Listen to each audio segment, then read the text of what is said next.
Olá, bom dia. Estamos de volta com as principais notícias do Brasil e do mundo desta terça-feira. A partir de hoje, a cidade de São Paulo começa a aplicar a dose da Pfizer como reforço para quem recebeu a vacina da Janssen há mais de 2 meses.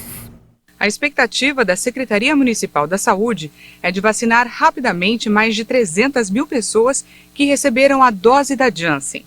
Segundo a equipe técnica, a utilização do imunizante da Pfizer, caso não haja doses da Janssen, está amparada em um documento técnico do governo de São Paulo. Assim, qualquer pessoa maior de 18 anos que tenha tomado a vacina da Janssen há pelo menos 2 meses, agora pode ser vacinada com a Pfizer. Em relação às demais vacinas de 2 doses, permanece um intervalo de 5 meses depois de completar o ciclo vacinal. Estão aptos ao reforço aqueles que tomaram a 2ª dose dos imunizantes Coronavac, AstraZeneca e Pfizer até o dia 30 de junho. O grupo deve receber a 3ª dose preferencialmente com a vacina da Pfizer. A redução do intervalo entre as doses de 6 para 5 meses segue a orientação do Ministério da Saúde. E, em paralelo, segue também a imunização com a 1ª e a 2ª dose para os maiores de 18 anos e adolescentes de 12 a 17 anos. E a média móvel de mortes está abaixo de 300 a um mês. Segundo o Ministério da Saúde, 7 estados não registraram mortes em 24 horas. O Brasil contabilizou mais 98 novas mortes por Covid-19 no Brasil de um dia para o outro. Agora são 614.376 vítimas da doença no país. O governo também registrou 3.843 novos casos em 24 horas. São mais de 22 milhões e 84 mil diagnósticos de coronavírus confirmados desde o início da pandemia. A média de mortes está em 228 vítimas por dia. Segue abaixo de 300 pelo 30º dia seguido. Com uma variação negativa de 10,10% em relação a 2 semanas atrás, a curva volta a apresentar tendência de estabilidade. A média móvel de casos indica 9.268 novos registros diários, com uma diminuição de 17,93% em relação a 2 semanas, apresenta tendência de queda. No cenário que mostra a evolução da doença por regiões, hoje, 8 estados apontaram alta: Amapá, Amazonas, Bahia, Maranhão, Paraíba, Pernambuco, Rondônia e Roraima. Já em estabilidade, agora estão 10 unidades da federação: Acre, Alagoas, Distrito Federal, Espírito Santo, Mato Grosso do Sul, Rio de Janeiro, Rio Grande do Sul, São Paulo e Sergipe. 9 unidades da federação apresentam queda: Ceará, Goiás, Minas Gerais, Pará, Paraná, Piauí, Rio Grande do Norte, Santa Catarina e Tocantins. Uma operação da Polícia Federal apura fraudes em esquema de compra de medicamentos de alto custo. São cumpridos 8 mandados judiciais.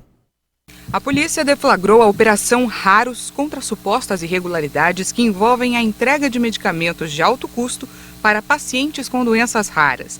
Os policiais federais cumprem 8 mandados de busca em São Paulo e no Distrito Federal, expedidos pela 12ª Vara Federal Criminal de Brasília. As investigações apontam para a suspeita que entre os anos de 2015 e 2018, as ações judiciais eram patrocinadas por uma indústria farmacêutica que se valia de uma associação de pacientes para induzir médicos a prescreverem os seus produtos. Segundo a PF, alguns pacientes sequer tinham indicação médica para uso desses remédios. A polícia também investiga se houve envolvimento de funcionários da Agência Nacional de Vigilância Sanitária nas fraudes. Os suspeitos devem responder pelos crimes de corrupção ativa, corrupção passiva e violação de sigilo funcional. As penas previstas variam de 12 a 18 anos de prisão. E antes de encerrar, eu volto a falar de coronavírus. A variante Omicron, em poucos dias, colocou o mundo todo em estado de alerta. Ainda são muitas as dúvidas a respeito dessa nova variante detectada na África do Sul. E a nossa equipe de jornalismo conversou com especialistas. Vamos conferir na reportagem. Estudos apontam que a variante Ômicron apresenta uma ampla gama de mutações. Segundo a comunidade médica, a grande preocupação é que essas modificações se concentrem em uma parte do vírus chamada espícola, que é usada para facilitar a entrada na célula do corpo humano. Quando a espícula se modifica, fica mais fácil, muitas vezes, o vírus entrar na nossa célula, então ele se torna um vírus mais infectante.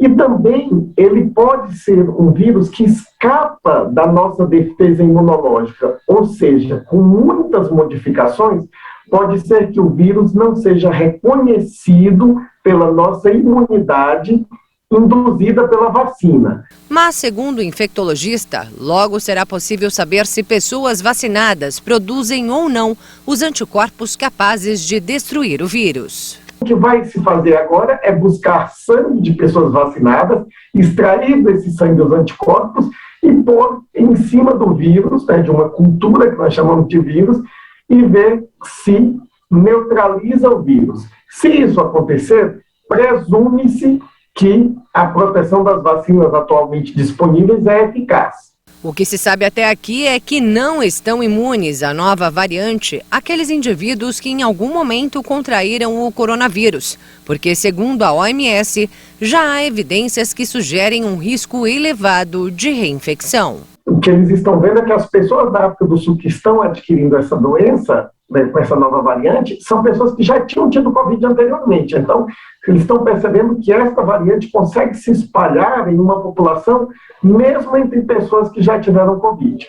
Desde que a pandemia chegou ao Brasil, muita coisa mudou. Muitas pessoas passaram a trabalhar, a comprar, fazer consultas médicas e até a matar a saudade das pessoas que amam, quase que exclusivamente pela tela do computador ou do celular. E agora, a pergunta que fica é a seguinte: será que nós já devemos esperar por novas restrições num futuro próximo? Eu acho que nós não temos nenhuma razão para, neste momento, ampliar as restrições, mas nós temos razão para não afrouxar, o que nós temos como regra. Então, a meu ver, nós deveríamos parar com as aberturas e observar nas próximas semanas. Semanas em que estão previstas aglomerações, com as confraternizações de fim de ano, o início das férias e chegada das festas. Eu hoje manteria pelo menos um pé no freio ali para interromper tudo isso caso a situação piore. De qualquer forma, não é preciso pânico, como orienta esta psicóloga. É um dia de cada vez, alimentando a esperança de que nós vamos conseguir sair disso totalmente, né? Então, a dica é: continue com a precaução, mas cuide da saúde mental se alimentando de coisas positivas, né? Vamos buscar uma egrégora melhor do que foi anteriormente. Nós já sobrevivemos e vamos continuar sobrevivendo a essa doença. Essa edição fica por aqui. Muito obrigada pela sua companhia. A gente volta a se encontrar amanhã, na edição das 10 horas. Eu espero você. Até mais.